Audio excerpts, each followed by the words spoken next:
네, 고성국의 판. 윤석열 빼고 다 바꾸자. 지금 여론조사가 계속 발표되고 있는데 대통령 지지율이 30% 중반 또는 30% 전후 나옵니다. 국민의힘의 지지율이 동반 하락하고 있고 더불어민주당 지지율보다 떨어지고 있는 조사도 나오고 있습니다. 그런데 많은 분들이 그런 조사 못 믿겠다 그러십니다. 자, 우리가 정권 잡은 지 1년 됐어요. 우리가 집권 세력이에요. 그런데 우리한테 불리한 여론조사가 나온다면, 그리고 못 믿겠다고 하면 그 여론조사가 가짜라는 것 아닙니까? 좋아요. 모집단을 편향되게 구성하거나 또는 퀘스천웨어, 설문항을 편향되게 구성하거나 또는 다양한 방식의 이 마사지를 통해서 여론조사를 조작하거나 편향되게 만들었다고 한다면 그건 못 믿겠다 하고 있을 게 아니에요. 바로 잡아야지. 우리가 야당이면 바로 잡을 힘이 없어서 못 믿겠다 문제 제기만 해도 되지만 우리 정권 잡은 지 1년 됐어요. 아직 또 못 믿겠다 하고 있으면 이게 도대체 정권을 왜 잡은 거예요? 만약에 여론조사 회사들이 지금도 문재인 종북 주사파 때 했던 그 방식대로 모집단이라든지 퀘스천웨어라든지 뭐 이런 데서 우리 자유파에게 불리하게 편향적인 이런 조사를 하고 있다면 그거 바로 잡으라고 권력 쥐어준 겁니다.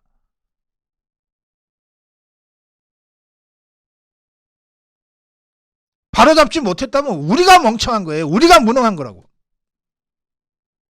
근데 그런 게 아니고 여론조사 회사들도 윤석열 정부 출범 후에 어쨌든 더 이상 좌파들한테 종북 주사파들한테 일방적으로 유리한 조사를 하는 것이 아니고 실제 조사를 좀 객관적으로 하고 있는데도 이런 조사가 나왔다면, 그러면 이 조사가 한두 개도 아니고 대부분의 조사가 이렇게 나왔다면 이것이 지금 윤석열 정부와 우리 자유파가 처해 있는 정치 현실이라고 하는 점을 인정하고 문제를 바라봐야 되는 거예요.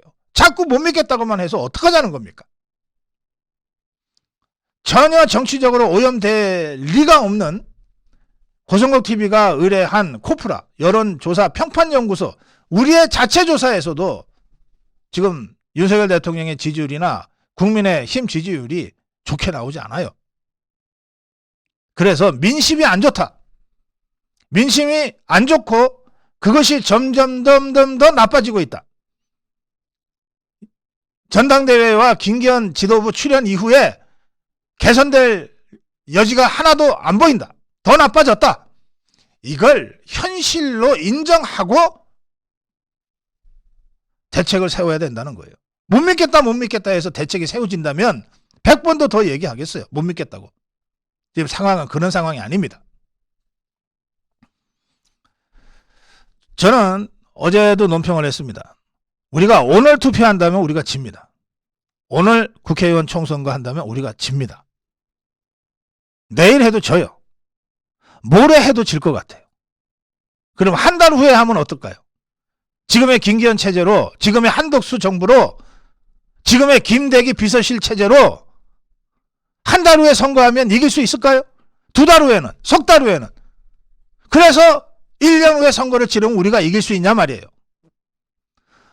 오늘이 내일 같고 내일이 모레 같은 이런 일상이 계속 반복되고 아무런 쇄신도 변화도 행동도 없는 상태에서 지금 당장 선거하면 질 것 같은데 아무런 쇄신도 변화도 일으켜내지 못하는 상태에서 한 달 후에 하면 이기고 1년 후에 하면 이긴다. 어디서 그런 근거 없는 자신감을 우리가 갖게 됐습니까? 그건 망상이에요. 이 상태에서 1년 후에 이길 거다라고 주장하는 게 망상이에요.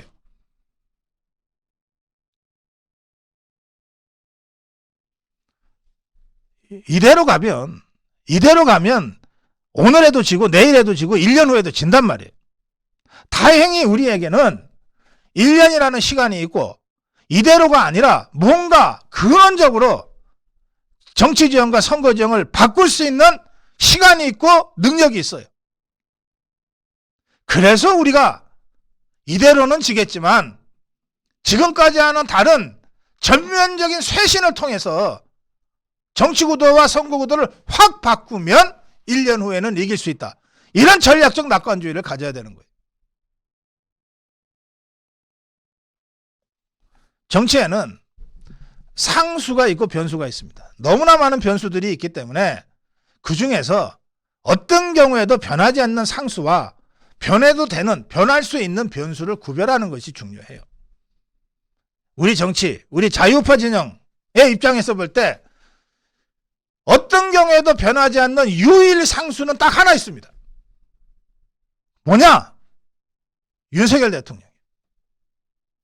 윤석열 대통령은 우리 자유우파 진영에서는 어떤 경우에도 변하지 않는 유일 상수예요.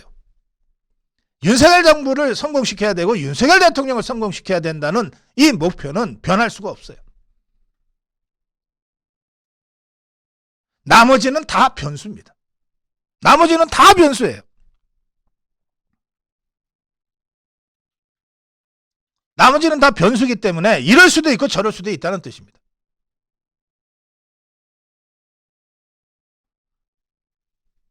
대통령 비서실장이 김대기일 수도 있고 다른 사람일 수도 있는 거고, 국무총리가 한덕수일 수도 있고 한덕수 아닌 다른 사람일 수도 있는 거예요.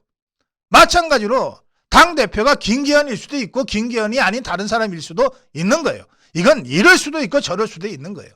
그건 수단들입니다. 그러나 대통령은 윤석열일 수도 있고 아닐 수도 있고가 아니잖아요. 그러니까 윤석열 대통령은 유일 변수라, 유일 상수란 말이에요. 유일 상수인 윤석열 대통령을 한가운데 놓고 나머지는 대통령 비서실장이든 국무총리든 당대표든 전부 다 다시 바꿀 수 있고 다시 판을 짤 수 있는 변수들이라고 생각하고 그림을 봐야 된다고요. 뭐 한 달밖에 안 됐는데 그렇다고 해서 그게 왜 상수입니까? 변수지. 한 달이 아니라 일주일 만이라도 문제가 있으면 바꾸는 것이지.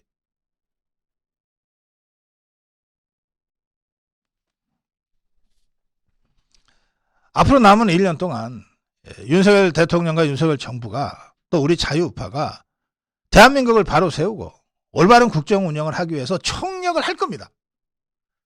그렇지만 그 국정 운영의 총력전을 가지고서는 지금과 같은 비상한 위기 상황을 돌파해 나갈 수 있는 강력한 모멘텀을 만들어낼 수가 없어요. 이 강력한 모멘텀은 대통령의 인사권을 통한 범여권의 재편을 통해서 국민들이 자유우파가, 윤석열 정부가, 윤석열 대통령이 변하려고 하는구나 라고 체감되게 만들어줄 때만이 비로소 구도가 바뀌는 거예요.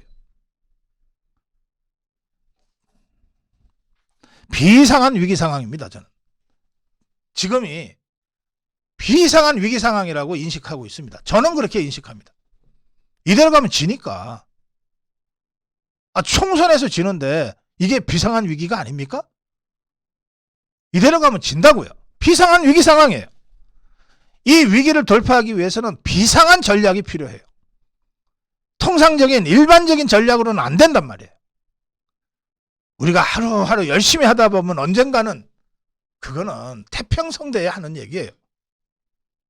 이대로 가면 질 건데, 이대로 가면 다 죽을 건데, 그때도 한가하게 열심히 하다 보면 언젠가는 길이 열릴 거야.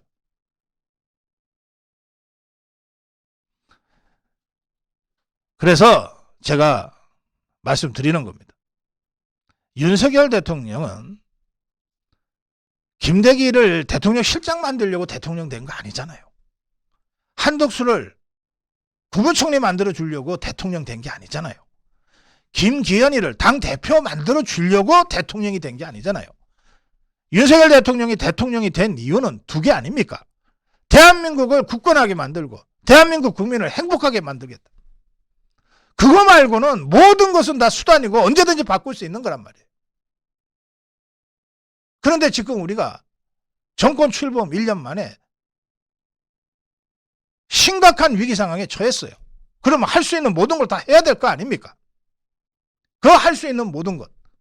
대통령 실장부터 교체하고 국무총리부터 교체하고 당 지도부를 전면적으로 다시 쇄신하자 이 말이에요. 그래서 당, 정, 대 윤석열 대통령만 빼곤 다 바꾸자는 거예요. 그렇게 해서 일대 쇄신을 하지 않으면 국민들을, 등을 돌린 국민들을 다시 돌려 세울 수도 없고, 국민들에게 야 이제 뭔가 새롭게 하려고 그러나 보다 좀 기대를 가지고 한번 밀어주자 라고 하는 적극적 모멘텀을 만들어낼 수가 없다는 겁니다.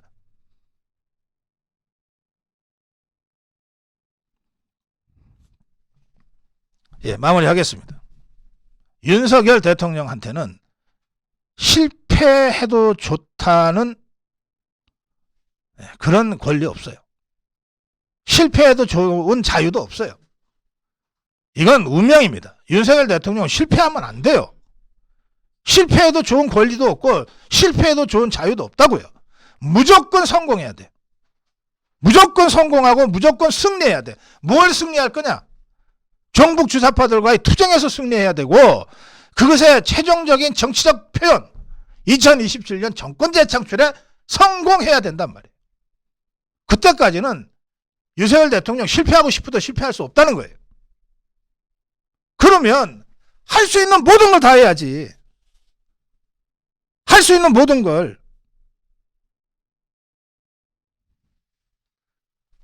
이 떨어지는 데는 날개가 없다 그러지만 어느 순간 불가역적인 단계까지 가버리면요, 진짜 날개가 없어져요. 다시 반등해서 날아올려 날개가 없어진다고. 어느 정도 하강하다가 반등점을 찍고 반등 모멘텀을 잡아서 다시 날아갈 수 있는데 그 이하로 떨어져 버리면 양력이 생기질 않아서 다시 날개를 아무리 날개짓을 해도 다시 반등하고 날아갈 수 없는 그 낮은 지점이 있단 말이에요. 그게 25% 정도 되는 지지율이에요. 지금 우리가 30% 간신히 유지하고 있는데 이게 언제 20%대로 굴러 떨어질지 몰라요. 그렇게 떨어져 놓고 나서는 백약이 무효인 상태가 됩니다. 그때 가서는 총리를 바꾸고 실장을 바꾸고 당대표를 다시 바꿔도 소용이 없어요. 그런 불가역적 소송점으로 지금 다가가고 있는 것 같아요. 거기 가기 전에 결단해야 됩니다. 그래서 제가 윤석열 대통령과 이 정부에 스스로 책임이 있다고 느끼는, 나 윤석열 대통령 만드는데 역할을 했고 책임이 있어. 나 윤석열 정부를, 윤석열 대통령을 성공시키는데 내 역할이 있다고 생각해.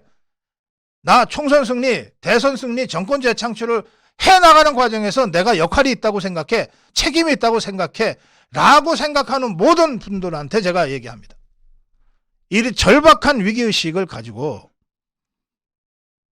숙고합시다. 성찰합시다. 그리고 결단합시다. 이번 주말이 우리 스스로를 돌아보고 철저한 성찰적 반성 위에 숙고하고 숙고해서 결단해가는 그런 우리 자신을 돌아보는 시간으로 이번 주말이 좀 생산적으로 이용이 되기를 바랍니다. 고성국의 판이었습니다.